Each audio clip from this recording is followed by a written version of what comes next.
decade rolled around, the country was anticipating a change in the government's way of handling dilemmas. Jimmy Carter's presidency from 1977 to 1981 had partial success, but was overwhelmed by the deteriorating economy and the Iranian hostage crisis. The country was increasingly discontented with the liberal democratic government.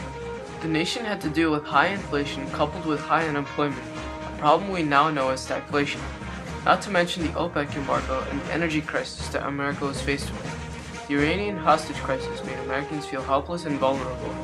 Carter seemed weak and powerless, and voters began to deeply worry about the future. Reagan eventually proved to be the remedy.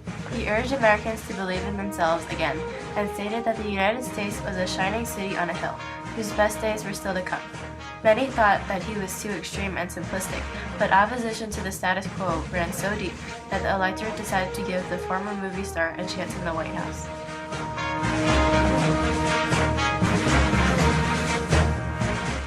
The primary process for the Democrats began with three main candidates: Jimmy Carter, the incumbent president; Ted Kennedy, a senator from Massachusetts; Jerry Brown, the governor of California; and least significantly, Cliff Finch, a former governor of Mississippi.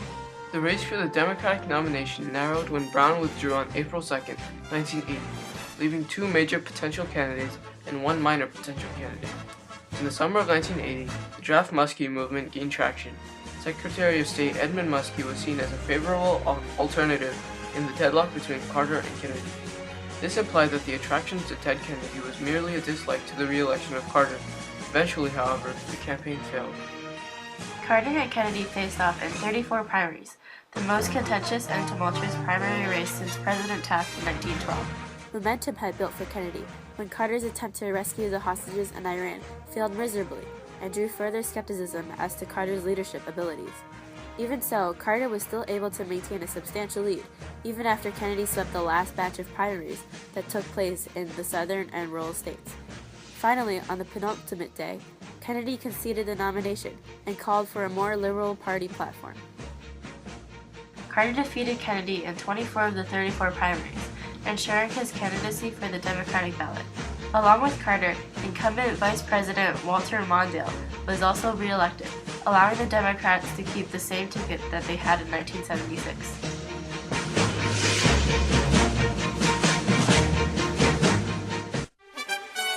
Reagan was a favorite to win the Republican primaries after nearly beating the incumbent president Gerald Ford just 4 years prior. He won the primaries easily, defeating one of the other candidates, John Anderson. As a result, Anderson entered the general election as an independent candidate. Reagan was also running against George H.W. Bush, but Bush decided to withdraw from the primaries, giving Reagan the win.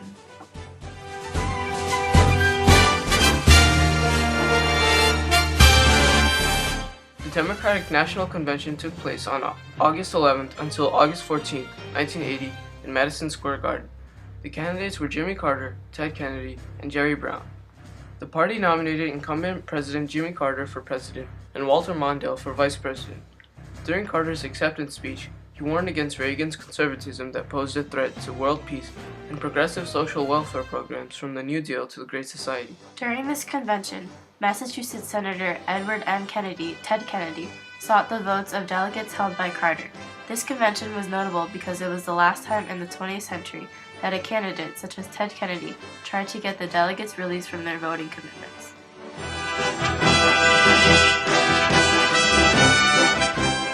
Fellow citizens, I thank you for the nomination you've offered me.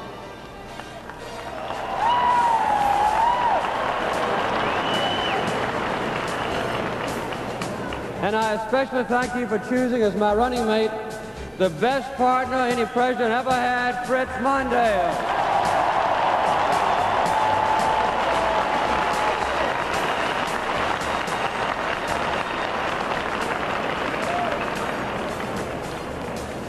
With gratitude and with determination, I accept your nomination.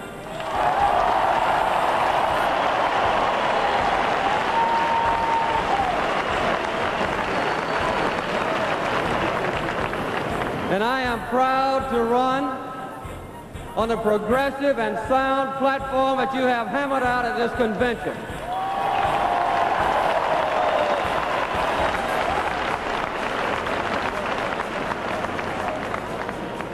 Fritz and I will mount a campaign that defines the real issues. A campaign that responds to the intelligence of the American people. A campaign that talks sense. And we're going to beat the Republicans in November.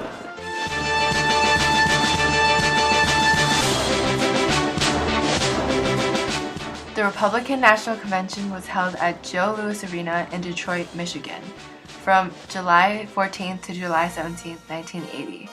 It still remains, even until today, the only national convention held in Detroit. The party nominated former Governor of California, Ronald W. Reagan, for president, and former Congressman from Texas, George H.W. Bush, for vice president. The keynote speaker during this convention was Guy Vander Jagt.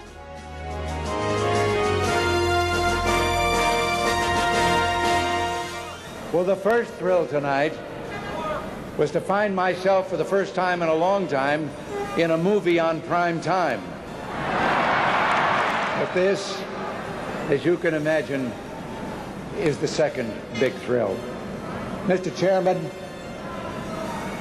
Mr. Vice President-to-be, this convention, my fellow citizens of this great nation, with a deep awareness of the responsibility conferred by your trust, I accept your nomination for the presidency of the United States.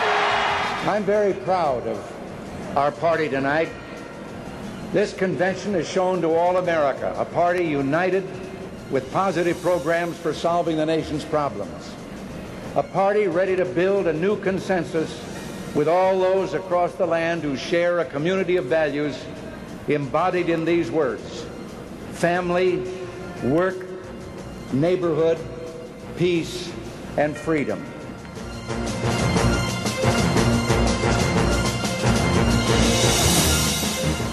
The Democratic nomination for president, Jimmy Carter, was born on October 1st, 1924, in a small farming town of Plains, Georgia.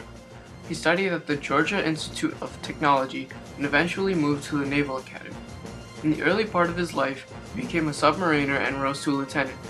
He met his wife, Rosalind, and they started a family together, with Amy, Jack, Donald, and James as their children. After Jimmy Carter's father passed, he took over the Carter Farms, establishing himself in his community. In 1962, Carter won the election to the Georgia Senate and became Georgia's governor in 1971. He ran and was elected for president in 1976 and established himself on a nationwide scale during his presidency. His significant achievements included the Panama Canal Treaties, the Camp David Accords, the SALT II Treaty with the Soviet Union, and the establishment of U.S. diplomatic relations with the People's Republic of China. However, his presidency was in the midst of a worsening economy, and several crises led him to be disliked by the public. Carter unsuccessfully tried to deal with stagflation, as tightening or loosening credit increased inflation or unemployment. The energy crisis showed that Carter left the country out in the cold and ineffectively handled gasoline shortages. Through his presidency, Carter had no tactic to resolve the Iranian hostage crisis. He had his accomplishments, but his fair share of blunders made him an unpopular candidate in the election to come.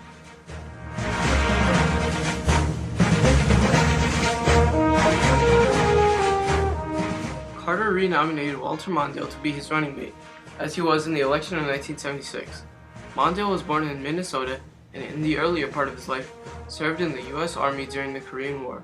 In 1964, he was appointed to the Senate and re-elected to a full Senate term where he supported consumer protection, fair housing, tax reform, and the desegregation of schools.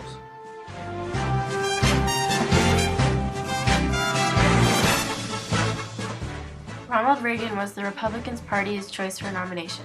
He was born on February 6, 1911, to parents Nell Clyde Wilson and John Edward Jack Reagan.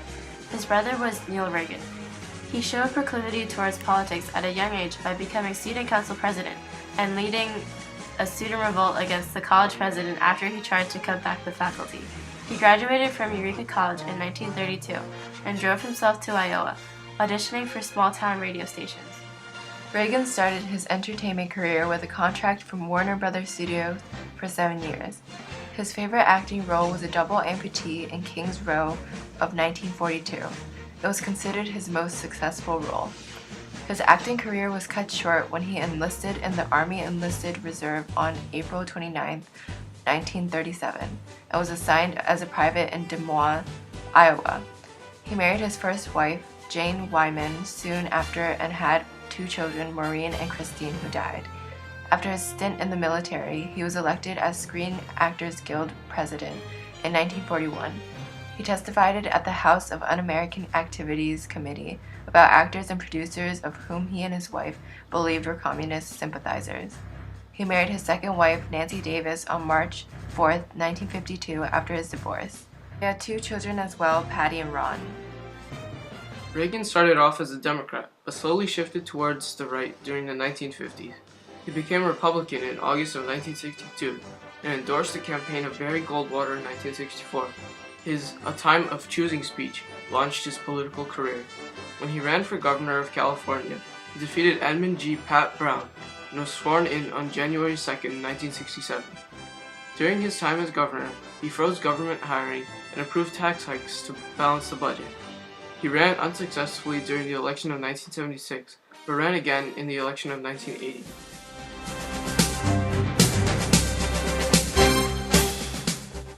Reagan's running mate, George H.W. Bush, was born on June 12, 1924, to parents Prescott Sheldon Bush and Dorothy Walker Bush. He joined the U.S. Navy after the attack on Pearl Harbor and became a naval aviator at the age of 18. He was assigned to the torpedo squadron as a photographic officer. He married Barbara Pierce on January 6, 1945, after a few weeks from his service. They had 6 children, 5 of which survived. He had been accepted into Yale University before his enlistment and attended the university after his marriage. After graduation from Yale, Bush moved to West Texas when his father's business connections helped him make his way into the oil business. He co-founded Bush Overbay Oil Development in 1951. He was named president of the company but turned his sights on the political side in 1966. Bush served at the House of Representatives in 1966, representing the 7th District of Texas. After his loss of the congressional seat in 1970, he was appointed as the ambassador to the United Nations by Nixon and served for 2 years.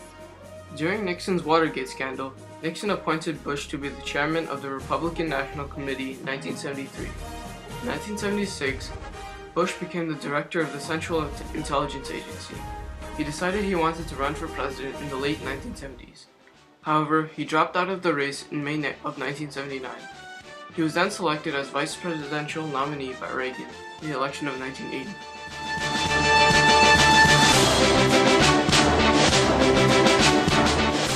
The Independent Party nominated former U.S. Congressman John Anderson, who was born on February 15, 1922, in Rockford, Illinois. His political career began in 1959 with his win for the first primary and then the general election for the House of Representatives. He served as a U.S. representative from the 16th Congressional District of Illinois for 10 terms. He was initially one of the most conservative members of the House, but began to rethink his beliefs, leaning towards being a moderate. This pushed his decision for running as an independent candidate in the election of 1980. Throughout his political career, Anderson's wife, Kiki Anderson, had supported him.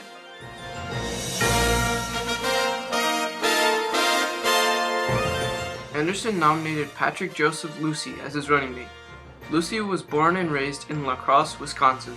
His political career began when he served as Justice of the Peace and in the State Assembly, both in Wisconsin. He was elected governor of Wisconsin and served for 2 years. One of Lucy's executive initiatives was to merge the state's 2 university systems and was effectively enacted. Lucy was then nominated to be the United States ambassador to Mexico. 1980 was when he was introduced to the public nationally by running as independent vice president, with Anderson by his side.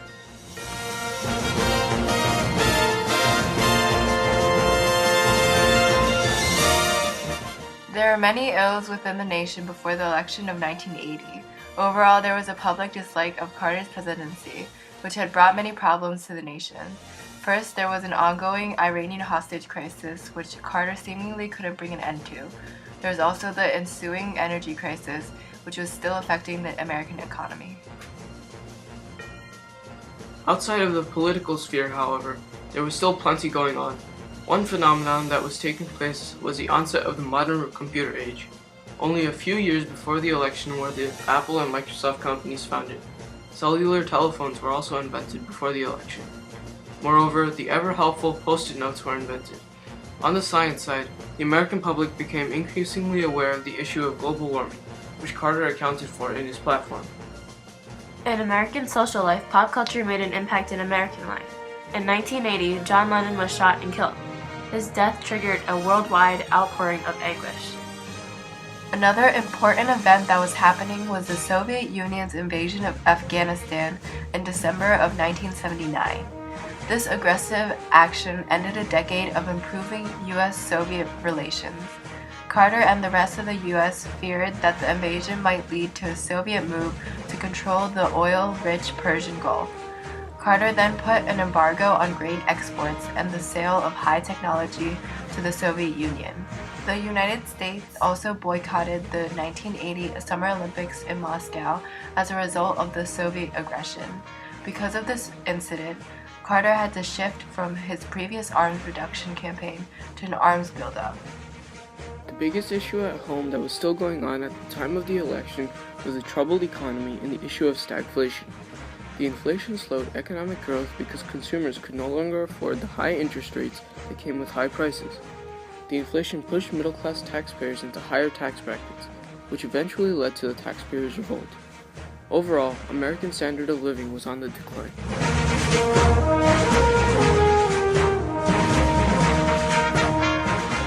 In regards to the economy, the Democratic platform called for economic fairness, saying that all Americans should bear a fair share of the economic burden while also reaping a fair share of economic benefits.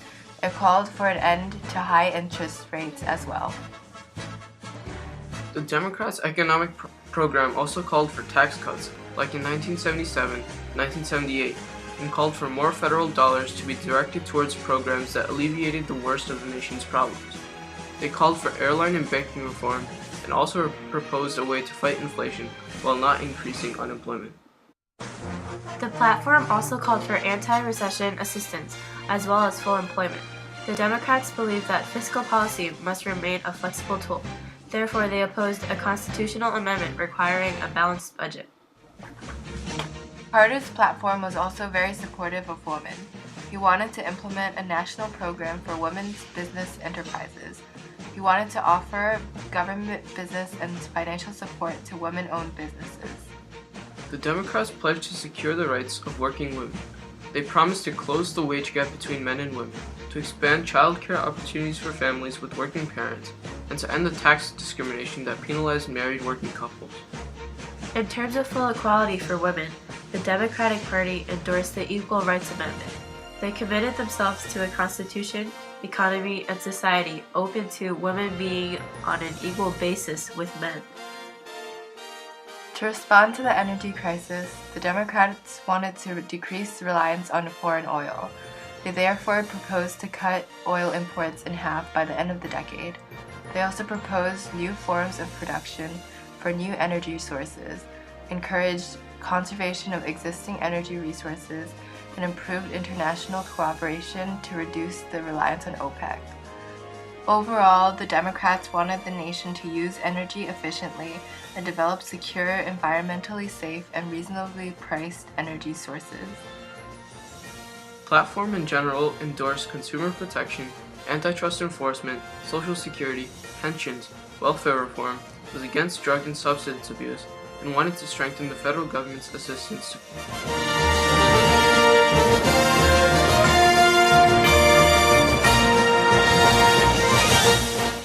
Similar to Democratic platform in terms of the economy, the Republican platform called for tax cuts in order to scale back big government. They also believed that lower taxes would promote non-inflationary economic growth by restoring the people's incentive to save and invest, which would in turn reinvigorate American business and industry. Unlike Democrats, however, the Republicans proposed a balanced budget, calling for spending restraint by the government and higher economic growth. Contrary to the Democratic platform, the Republican platform also did not explicitly endorse the Equal Rights Amendment. The platform did call for equal rights and equality for women, but left the decision of adopting the amendment entirely up to the states, saying that the federal government should not pressure state legislatures into ratifying the amendment. The platform also asked for a constitutional amendment banning abortion and wanted congressional efforts to restrict the use of taxpayer dollars to support it. The Republican platform, in accordance to Reagan's campaign, also called for the end to big government and intrusive government programs. They opposed the Democrats' schemes to tighten their hold on energy and education.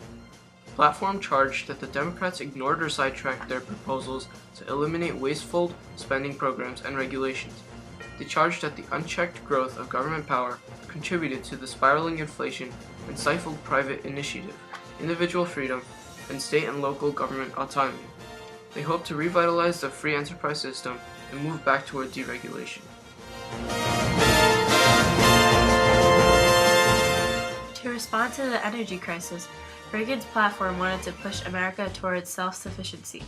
They wanted to aggressively boost the nation's energy supplies, stimulate new energy technology and more efficient energy use, and restore maximum feasible choice and freedom in the marketplace for energy consumers and producers alike.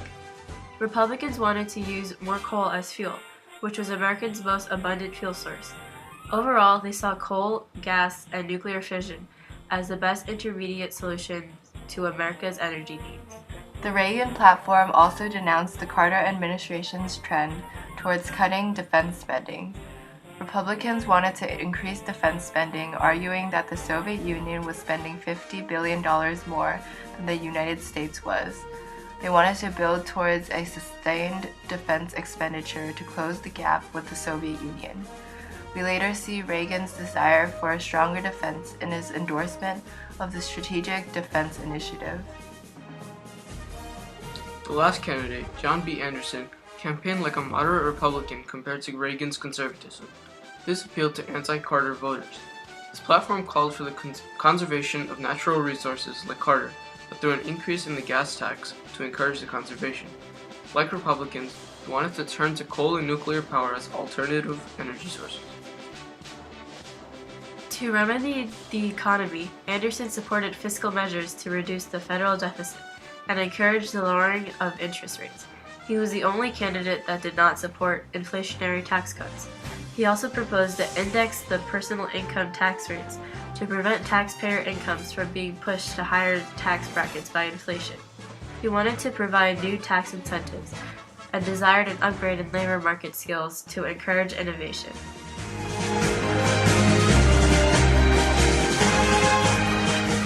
These are Reagan's election posters, which featured his campaign slogan, "Let's make America great again."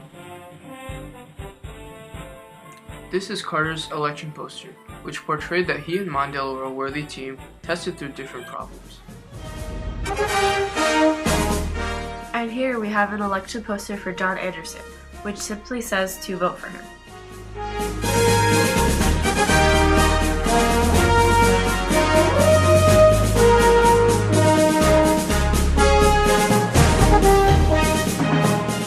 Governor Reagan, as a matter of fact, began his political career campaigning around this nation against Medicare.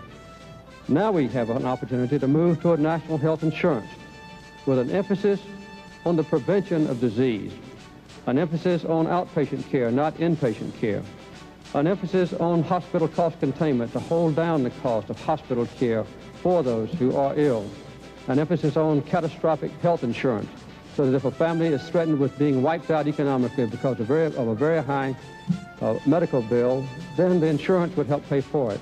These are the kind of elements of a national health insurance important to the American people. Governor Reagan, again, typically is against such a proposal. Governor,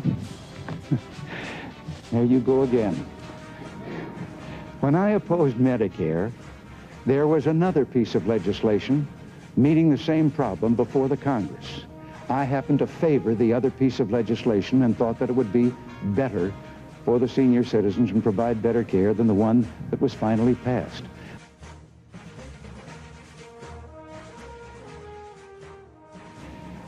Next Tuesday is Election Day. Next Tuesday, all of you will go to the polls, will stand there in the polling place and make a decision.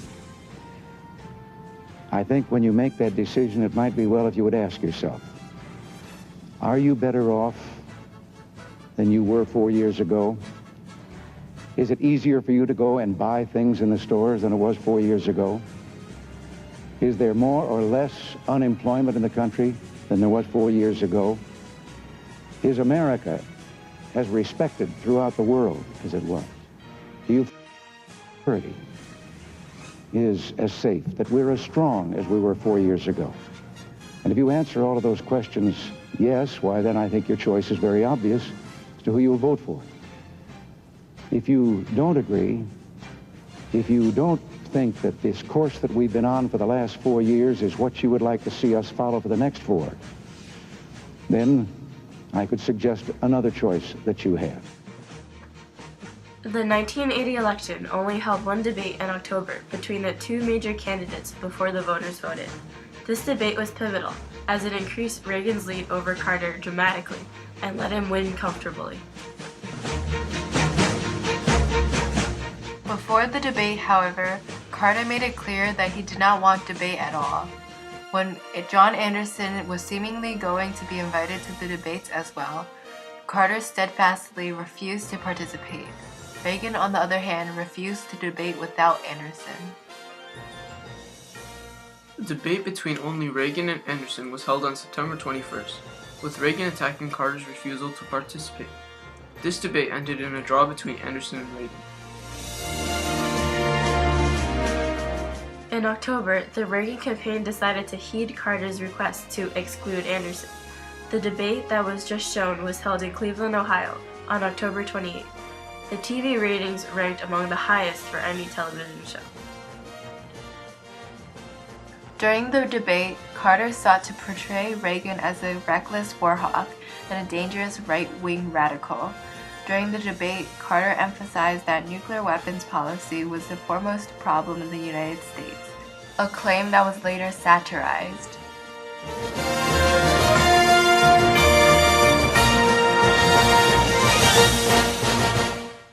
In order to campaign, the nominees from the two major parties were given $29.4 million. John Anderson had to raise the money himself, eventually raising about $18.5 million. While campaigning, Reagan was praised for running a campaign full of upbeat optimism. Carter, on the other hand, ran an attack-based campaign that was seemingly pessimistic. Carter emphasized his record as a peacemaker and charged that Reagan's platform threatened civil rights and social programs.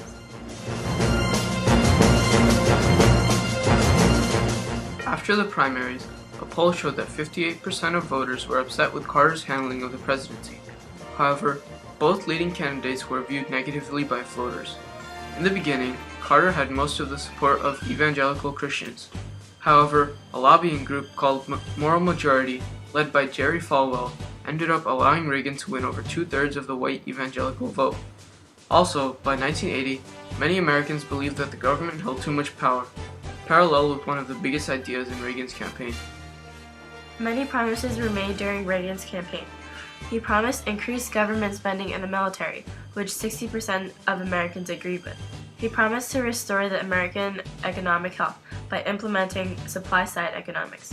Within 3 years, he promised a balanced budget and a 30% tax reduction, and also promised to work with all 50 state governors to end discrimination against women.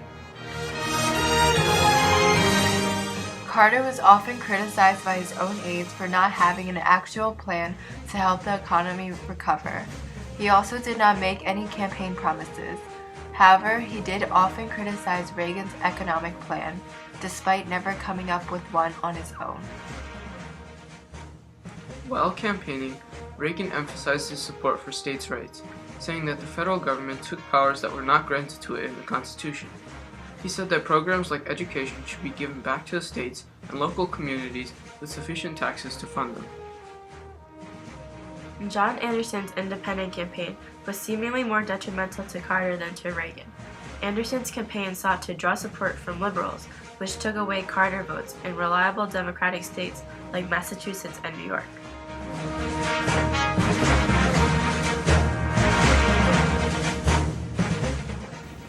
Each day, the world's most important information flows into the Oval Office. when the chief of state travels out into the world as our principal representative, he must carry at his fingertips a vast fund of ever-changing information about nations, relations, and people. This will be the 4th Economic Summit Conference, and I approach it with optimism. Whether at an economic summit or at the funeral of a Japanese prime minister, President Carter represents this nation with intelligence and dignity. He has built an enduring relationship with the People's Republic of China, and he has established working friendship with a range of world leaders. Like many Americans, they have come to respect the dedication, the humanity, and the good sense of President Jimmy Carter.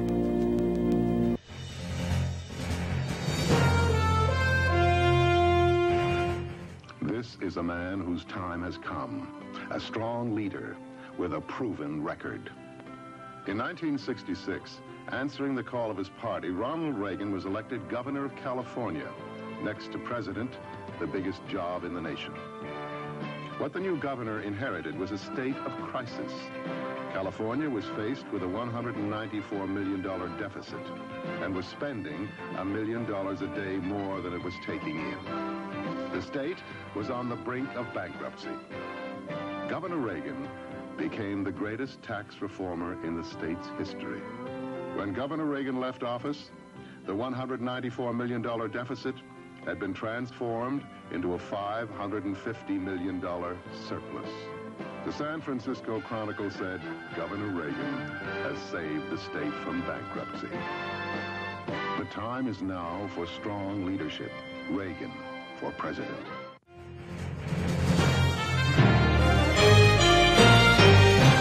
The nation had associated Ronald Reagan with the beloved state of California, and because of that, this song, California Here I Come Again, was not so much of a campaign song, but more of a musical theme. It's morning, birds singing, everything is on don't be late, that's why I can hardly wait to open up that golden gate. California, here I come. California, here I come.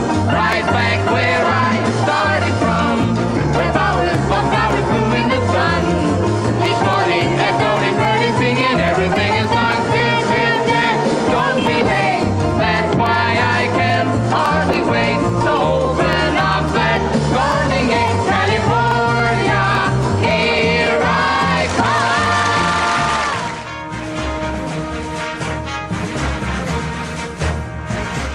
Said here tonight that we should acknowledge that Ronald Reagan ran a smart, classy, high-road campaign. Not only did he fail to make a mistake, but he made a lot of the smart moves. Now, as we went along during the night making some notes, Jimmy Carter had no base or political message to offer the voters.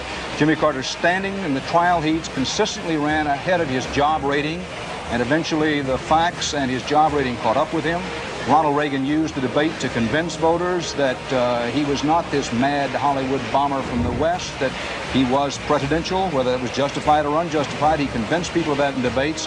Unemployment was the key issue all through this campaign, especially in the Midwest, where Jimmy Carter won only one state, Walter Mondale's home state, Minnesota. And then in the end, it was rejection of the party and the liberal orthodoxy that had been in the command through the 60s and the 70s. People simply wanted to change. In the end, it was Ronald Reagan who won the presidency. He won 43,901,812 popular votes. Carter won 35,483,820 popular votes, and Anderson won 5,719,437 votes. However, in the Electoral College, the vote wasn't nearly as close. Reagan won 489 electoral votes. Carter only received 49, and Anderson received none. However, Anderson's votes played a key role in getting traditionally Democratic states to vote Republican. Carter's loss was the worst performing of any incumbent president since Herbert Hoover lost to FDR. Furthermore, Carter was the first incumbent Democrat to only serve one term since James Buchanan. For Reagan, however, His Electoral College victory was the most lopsided for a non-incumbent president. The 1980 election marked an end to the liberal politics of the Democrats and a shift toward the new conservatism brought about by the Reagan Revolution. It also ended a half-century of a Democrat-controlled Congress.